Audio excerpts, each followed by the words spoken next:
possible. And I just want to throw this in for this last story that I talked about. This came out last Wednesday in regards to gender identity and LGBTQ ideas.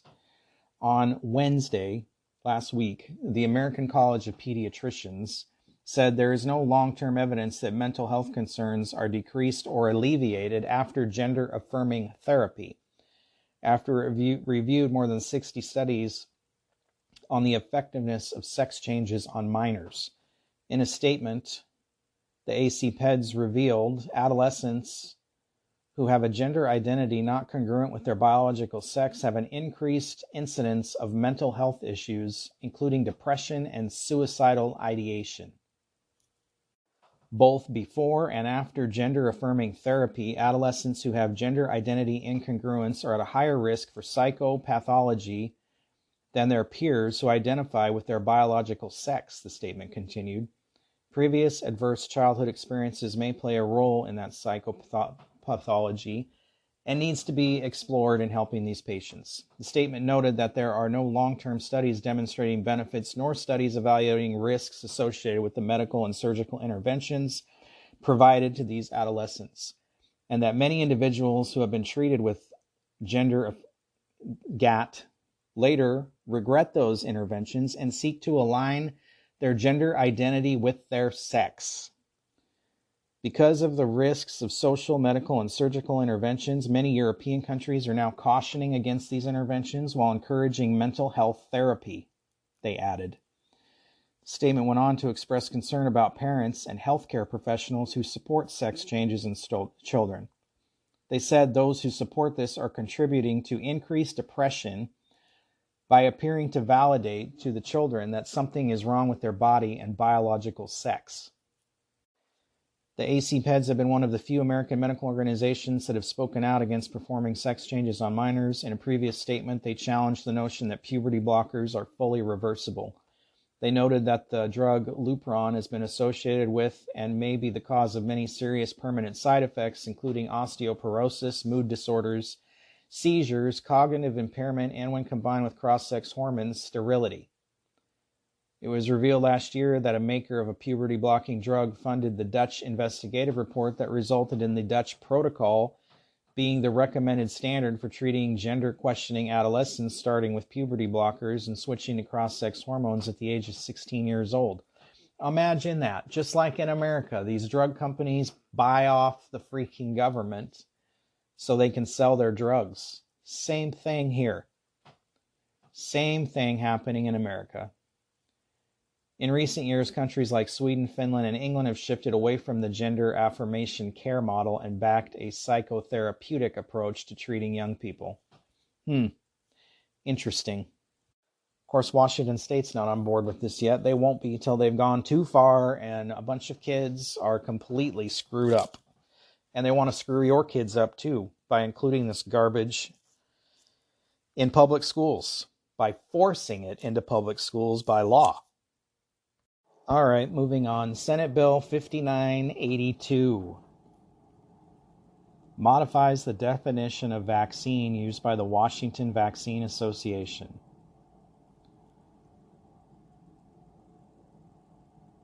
You know, I've talked about this one already once, but it's up for a hearing tomorrow, so I figured I'd bring it up again just in case you would like to say something. I think it would be important. The definition of vaccine is changed to an immunization approved by the Federal Food and Drug Administration as safe and effective and recommended by the Advisory Committee on Immunization Practices of the Centers for Disease Control and Prevention for administration to children under the age of 19 years. This bill contains an emergency clause and takes effect immediately. Why is this an emergency? We don't have any kind of pandemic going on right now.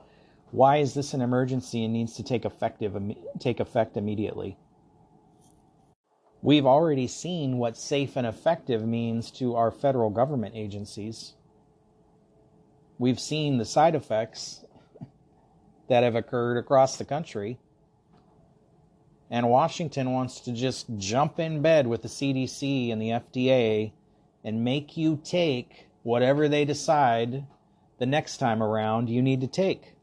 And they're trying to pass this law to make sure they're in line with that. This is an important update to modernize the definition and allow access to all modern vaccines. Who doesn't have access to these vaccines regardless of this? We don't need to change the definition of vaccine in this state in order for you to have access to these things. WVA creates streamlined, affordable access to vaccines. Well, I'm sorry, and then it goes on to say, this is staff summary of public testimony, the pro people talking. But the RSV vaccine does not fit into the current definition of vaccine for the WVA. It is important to protect children from RSV and not burden the healthcare system. This is garbage because I know from personal experience taking my kids to the health department or the doctor, them wanting to give my children the RSV vaccine multiple times when I refused. So the fact that they're trying to say that you don't have access to the RSV vaccine, that's garbage. You absolutely have access to it. This is an excuse to pass this law. The fact that they specifically mention giving these vaccines to kids under the age of 19, they're all about taking control of your children, whether it's in school or medically or whatever. The state wants to have complete control over your children. They want to be making all the decisions for your kids. And what's interesting in this bill, under the definition vaccine, where it's originally said means a preparation of killed or attenuated living microorganisms or fraction thereof that upon administration stimulates immunity that protects against disease and is an immunization. Well, guess what they took out? They canceled all that out of it because that's not what a vaccine is anymore.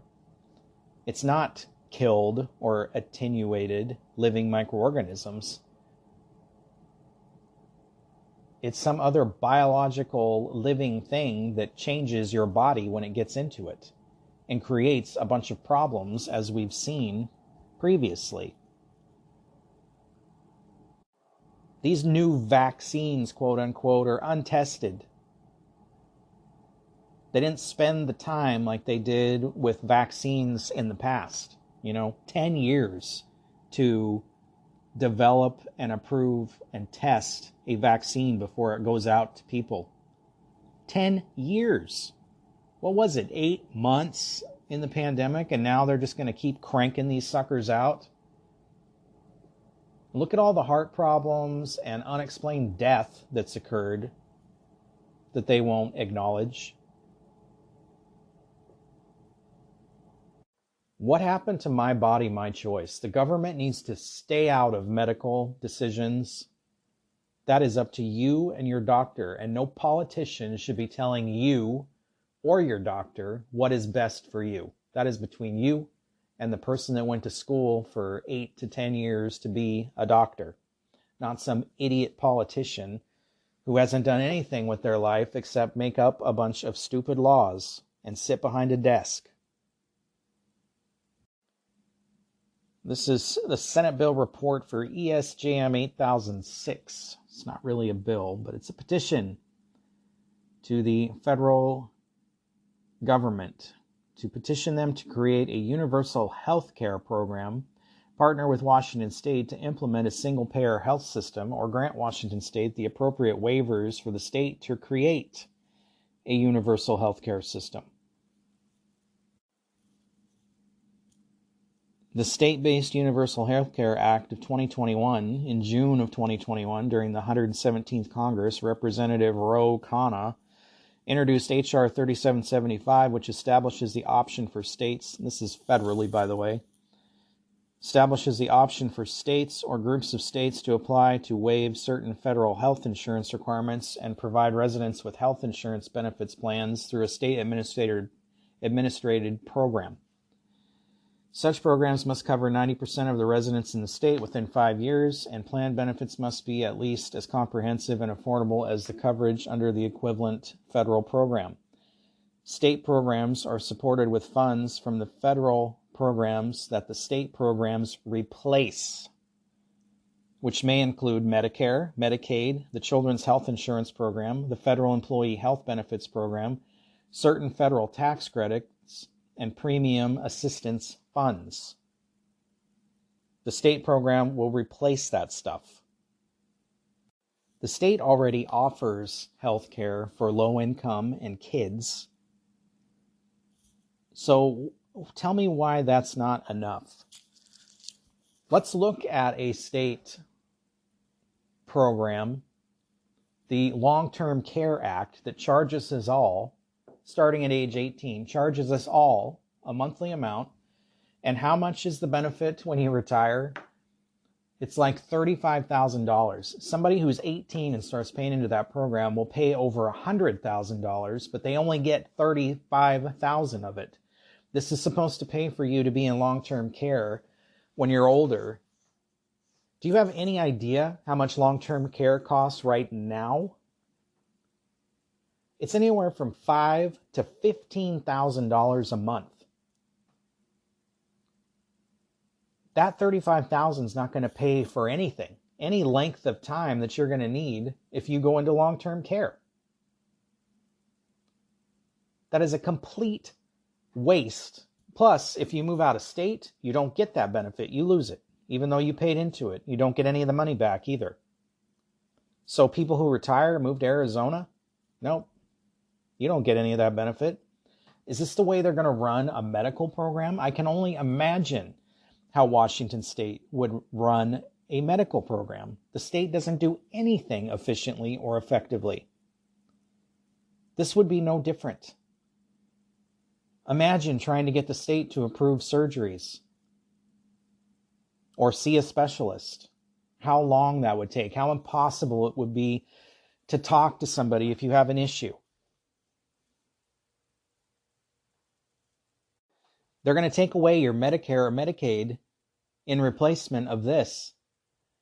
Those are programs, while they may not be the best, they've been in place for a long time. At least they function for the most part. They work. This will be a new program with all kinds of problems and issues, and they won't be able to figure it out, and there'll be backlogs and people not doing their job like every other department in the state. It's too much. That's going to create a whole nother bureaucracy of the state on top of that just won't be able to function. Not to mention, if it's a state-run program, I bet they'll be able to tell you that if you don't get these certain vaccines that they require, they're not going to treat you for anything.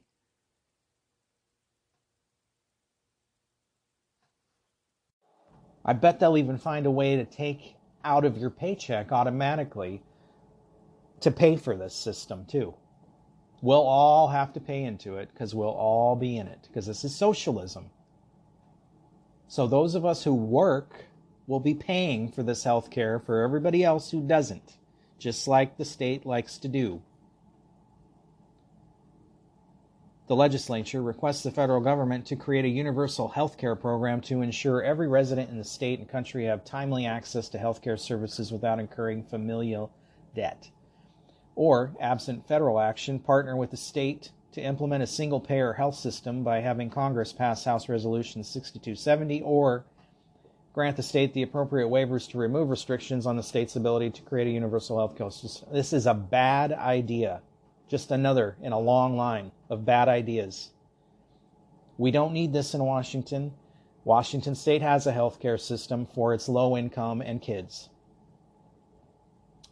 There are other options for other people. We do not all need to be paying into a state-run healthcare system that will be inferior to private.